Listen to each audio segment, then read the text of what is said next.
रात के 12 बज चुके थे और घर में सभी मेहमान लगभग सोने जा चुके थे, लेकिन मेरी बड़ी ननद अभी भी मेरे कमरे में बैठी मुझसे बातें करने में लगी हुई थी। मैं मन ही मन सोच रही थी कि जल्दी से वो भी चली जाए, लेकिन वो तो जैसे मन ही मन मजे ले रही थी। अब रात के 1 बज चुके थे और मेरे पति जल्दी से अंदर आ गए। मेरी ननद ने देखा कि वो अंदर आ गए हैं तो जल्दी से भाग गई। मेरी ननद तो चली गई, लेकिन अब मेरी धड़कनें और भी बढ़ गईं।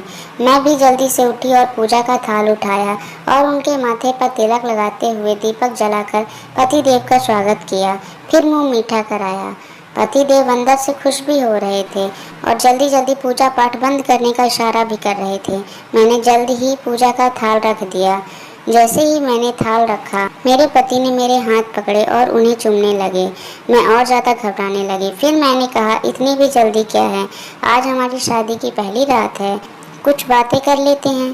पतिदेव कहने लगे, आज ही सब बातें कर लोगी क्या? बातें करने के लिए तो पूरी ज़िंदगी पड़ी है।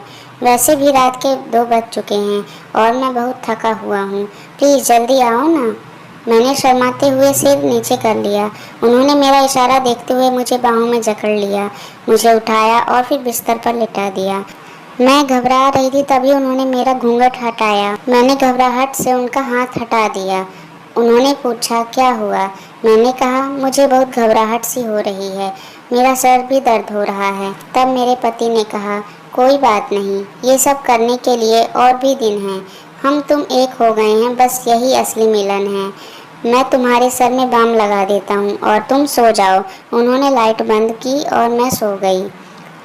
नींद खुली तो सुबह के 6 बज चुके थे।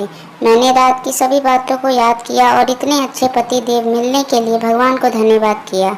आगे कहानी फिर कभी।